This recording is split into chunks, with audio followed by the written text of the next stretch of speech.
എപ്പിസോഡിന്റെ opening സീനിൽ ആസ്തയാണെങ്കിൽ ഇവിടെ training എടുക്കുന്ന അതേ സമയം ഇപ്പൊ അവന്റെ ബ്രദറിനെ കാണിക്കുകയാണ്. ബ്രദർ ആണെങ്കിൽ ഇപ്പൊ അവന്റെ മാസ്റ്ററിന്റെ അടുത്തേക്ക് വരും. ആ കണ്ണാടിക്കാർ മാസ്റ്റർ ആണെങ്കിൽ ആസ്തയുടെ ബ്രദർ ഇനോയെ ഒന്ന് അടിമുടിയോ നോക്കും.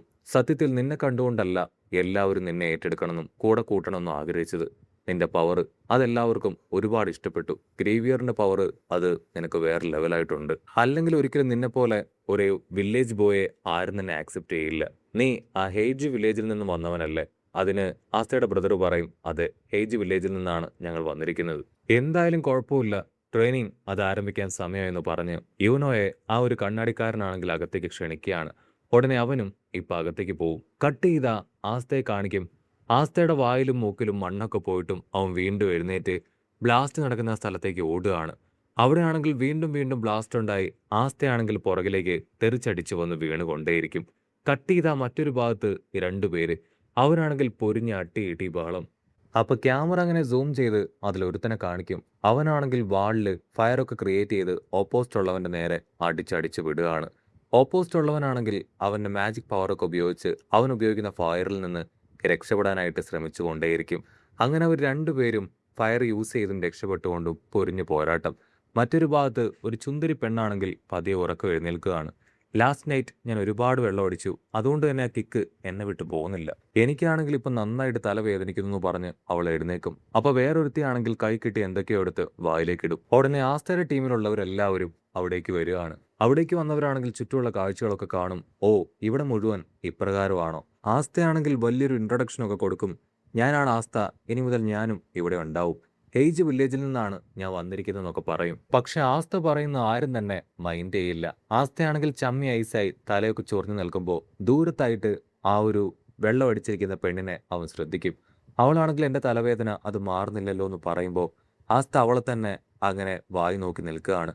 അടുത്ത നിമിഷം ആ ഫൈറ്റ് ചെയ്യുന്ന രണ്ടുപേരുടെ ഇടയിൽ നിന്നൊരു ഫയർ പവർ അതങ്ങനെ വന്ന് ആസ്തയെ അടിക്കുകയാണ്. ആസ്തയാണെങ്കിൽ ആ പവർ കൊണ്ട് അടിച്ച് താഴെ വീഴും. അവനാണെങ്കിൽ അത് ഒരുപാട് വേദനിക്കും. ഉടനെ വേറൊരുത്തനാണെങ്കിൽ ആ ഫൈറ്റ് ചെയ്യുന്നവരോട് ദേഷ്യപ്പെടും. നിങ്ങളുടെ ഫൈറ്റ് കാരണം എൻ്റെ സിസ്റ്ററിന് പ്രോപ്പറായിട്ട് ഒന്ന് ഉറങ്ങാൻ പോലും കഴിയുന്നില്ല.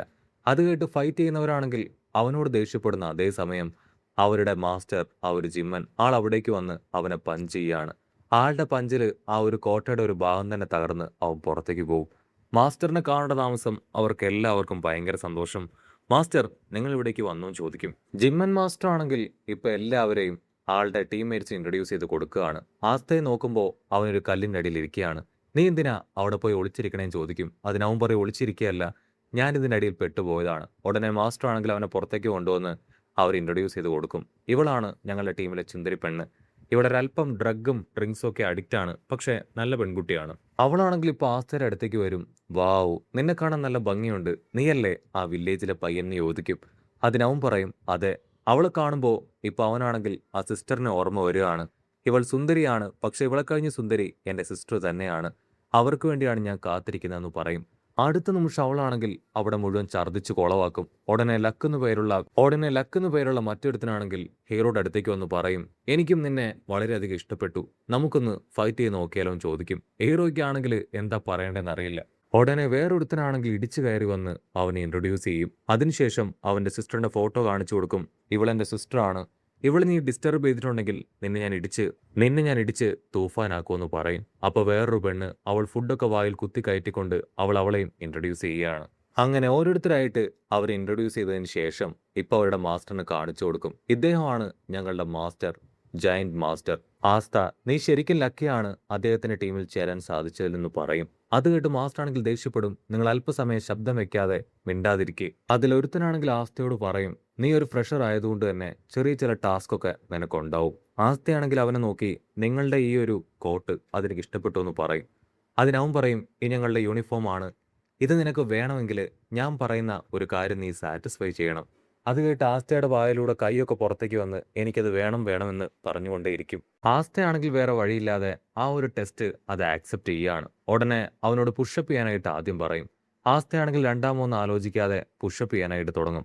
അതിനുശേഷം വലിയൊരു പാറ ചൂണ്ടിക്കാണിച്ച് അത് തലകൊണ്ട് തകർക്കാനായിട്ട് അവനോട് പറയും. ആസ്ത ഓടിപ്പോയി തലകൊണ്ട് ആഞ്ഞെട്ടിക്കും. ആദ്യത്തെ ഇടിയിൽ അത് തകരില്ല, അവൻ ഒരുപാട് വേദനിക്കും. ആസ്ത തോറ്റു പിന്മാറാൻ തയ്യാറാവാതെ വീണ്ടും ആഞ്ഞടിച്ച് ആ പാറ തകർക്കുകയാണ്. ആ പെണ്ണാണെങ്കിൽ അത് കണ്ട് ഇംപ്രസ്ഡ് ആവും. വൗ! ഇവൻ ശരിക്കും പവർഫുൾ ആണ്. ഇവിടെ ആ ഒരു പണി കൊടുത്തുകൊണ്ടിരിക്കുന്നവൻ ആസ്തയോട് പറയും, ഇനിയും ചില കാര്യങ്ങൾ കൂടെ നീ ചെയ്യണം. അടുത്ത മത്സരത്തിന് നിനക്ക് വേണമെങ്കിൽ നിന്റെ ഗ്രിമിയർ അത് യൂസ് ചെയ്യാം. ഞാനും എന്റെ ഗ്രിമിയർ യൂസ് ചെയ്തിട്ടാണ് അറ്റാക്ക് ചെയ്യാൻ പോകുന്നതെന്ന് പറഞ്ഞ് അവനാണെങ്കിൽ ഇപ്പോൾ വലിയൊരു ഇലക്ട്രിക് ബോൾ അത് ക്രിയേറ്റ് ചെയ്യുകയാണ്. അത് കണ്ട് ആസ്തയാണെങ്കിൽ അവന്റെ ഗ്രിവിയർ ഉപയോഗിച്ച് അവന്റെ വലിയ സ്വാഡ് എടുക്കും. ആ സ്വാഡ് കണ്ട് എല്ലാവരും ഷോക്കാവും. വാവ്! അവന്റെ കയ്യിലുള്ളത് വലിയ സ്വാഡാണ്. തീർച്ചയായിട്ടും അവൻ നന്നായിട്ട് പെർഫോം ചെയ്യുന്നു പറഞ്ഞ് എല്ലാവരും ആ ഫൈറ്റ് ഉറ്റുനോക്കും. ഉടനെ ഓപ്പോസിറ്റ് ഉള്ളവനാണെങ്കിൽ ആ ഒരു ഇലക്ട്രിക് ബോള് ആസ്തയ്ക്ക് നേരെ അയക്കും. അവനത് സ്വാഡ് വെച്ച് തകർക്കും. അതിനുശേഷം വീണ്ടും ഓപ്പോസിറ്റ് ഉള്ളവൻ വലിയൊരു ഇലക്ട്രിക് ബോംബ് അവന് നേരെ അയക്കുമ്പോൾ അതും വളരെ ഈസി ആയിട്ട് ആസ്തി അങ്ങനെ തട്ടി തകർക്കുകയാണ്. ഓപ്പോസിറ്റ് ഉള്ളവനാണെങ്കിൽ അവന്റെ കൺട്രോൾ പോവും. സോ അവൻ അവന്റെ മുഴുവൻ പവർ ഉപയോഗിച്ച് വലിയൊരു ഇലക്ട്രിക് ബോള് അതിപ്പോ അവന് നേരെ അയക്കുകയാണ്. ഹീറോ ആണെങ്കിൽ ഒരു സെക്കൻഡ് ഇപ്പൊ മറ്റൊരു ഇമാജിനേഷൻ വേൾഡിലേക്ക് പോവും. എനിക്ക് എന്ത് സംഭവിച്ചു? ഞാൻ മരിച്ചോ? ഉടനെ അവൻ തിരിച്ചറിയും അവൻ മരിച്ചിട്ടില്ല. വരാൻ പോകുന്ന പവർ അത് വളരെ വലുതാണ്. അത് ആ സ്വാഡ് ഉപയോഗിച്ച് വെട്ടിക്കഴിഞ്ഞാൽ കൂടെ അവന്റെ ജീവനും അപകടത്തിലാവും. ആ കാര്യം മനസ്സിലാക്കിയ ആസ്തയാണെങ്കിൽ അവന്റെ സ്വാഡ് ഉപയോഗിച്ച് ആ ഒരു വലിയ പവർ തകർക്കാതെ അതിനങ്ങനെ ഡൈവേർട്ട് ചെയ്ത് മറ്റൊരു ഭാഗത്തേക്ക് അയക്കുകയാണ്. ആ പവർ ആണെങ്കിൽ അങ്ങനെ തെറിച്ചു പോയി ഇപ്പോൾ ആ ഒരു എൽഡർ മാസ്റ്ററുടെ ദേഹത്ത് വന്ന് ഹിറ്റ് ചെയ്യുകയാണ്. തീ അങ്ങനെ പറക്കുന്നത് കണ്ട് ഇവിടെ ആസ്ത ആണെങ്കിൽ ഭയപ്പെടും. ആസ്തയാണെങ്കിൽ മാസ്റ്റർ അടുത്തേക്ക് ഓടി വരും. നിങ്ങൾക്ക് കുഴപ്പമൊന്നുമില്ലല്ലോ, നിങ്ങൾ ഓക്കെ അല്ലേ? അതിന് മാസ്റ്റർ പറയും, ടെൻഷൻ ആവേണ്ട കാര്യമൊന്നുമില്ല, എന്നെക്കൊണ്ട് തീ ക്രിയേറ്റ് ചെയ്യാനും അബ്സോർവ് ചെയ്യാനും ഒക്കെ തന്നെ സാധിക്കും. അതേസമയം ചുറ്റുമുണ്ടായിരുന്നവരെല്ലാവരും ആസ്തയുടെ പവറും കഴിവൊക്കെ കണ്ട് അങ്ങനെ അത്ഭുതപ്പെടുകയാണ്. മാസ്റ്റർ ആണെങ്കിൽ ആസ്തയുടെ തോളിൽ തട്ടും. വാവ്! നന്നായിട്ടുണ്ട്, നീ നന്നായിട്ട് തന്നെ ആ പവറുകൾ ഡൈവേർട്ട് ചെയ്തു, നിന്റെ കയ്യിലുള്ള സ്വാഡും പവർഫുൾ ആണെന്ന് പറയും. അത് കേട്ട് ആസ്തയാണെങ്കിൽ ഇപ്പൊ വിനയത്തോടു കൂടെ മാസ്റ്ററിനോട് പറയും, എനിക്ക് അത്രയ്ക്ക് കഴിവൊന്നുമില്ല, മാജിക് പവർ എനിക്കില്ല എന്ന് പറയാണ്. കട്ട് ചെയ്ത ദൂരത്തായിട്ടൊരു പെൺകുട്ടിയാണെങ്കിൽ ഈ കാര്യങ്ങളെല്ലാം നോക്കിക്കണ്ട് അങ്ങനെ മറഞ്ഞു നിൽക്കും. ഇവിടെ ബാക്കിയുള്ളവരാണെങ്കിൽ ഹീറോയ്ക്ക് മാജിക് പവർ ഇല്ലാന്നറിഞ്ഞ് അത്ഭുതത്തോടു കൂടെ അവൻ്റെ അടുത്തേക്ക് വരും. മാജിക് പവർ ഇല്ല എങ്കിലും നിന്റെ കഴിവ് അത് വേറെ ലെവലാണ്, ഞങ്ങളെല്ലാവരും അതിൽ ഇംപ്രസ്ഡ് ആണ്, അതുകൊണ്ട് നിനക്ക് ഞങ്ങളൊരു പാട്ട് തരാൻ പോവുകയാണെന്ന് പറഞ്ഞ് സന്തോഷത്തോടു കൂടെ ഹീറോയെ സ്വീകരിക്കും. ഉടനെ ഒരു പെൺകുട്ടിയാണെങ്കിൽ അവന് കപ്പ് കേക്കിന്റെ ഹാഫ് കൊടുക്കുകയാണ്. അതിനുശേഷം ആ യൂണിഫോം അവനെ അണിയിപ്പിക്കും. ഇപ്പൊ നീയും ഞങ്ങളിൽ ഒരാളായി, നിനക്ക് ഈ യൂണിഫോം നന്നായിട്ട് ചേരുന്നുണ്ടെന്ന് പറയും. അവരുടെ മാസ്റ്ററും നമ്മുടെ ആൾക്കാരെല്ലാവരും ഹാപ്പി ആയിട്ട് ഹീറോയെ തന്നെ നോക്കും. ആസ്തയാണെങ്കിൽ ഹാപ്പി ആയിട്ട് ശബ്ദം ഉണ്ടാക്കുമ്പോൾ മാസ്റ്റർ ആണെങ്കിൽ അവനെ നോക്കും. നീ എന്തിനാ വെറുതെ ശബ്ദം ഉണ്ടാക്കണേ? അത് കേട്ട് അവനാണെങ്കിൽ സോറി പറയാണ്. ഉടനെ മറ്റൊരു പെണ്ണാണെങ്കിൽ ഒരു പ്രാണി കൂടെ അങ്ങനെ നമ്മുടെ ടീമിൽ ജോയിൻ ചെയ്യുന്നു പറയുന്നതോട് കൂടെ ഈ ഒരു എപ്പിസോഡും അവസാനിക്കുന്നു.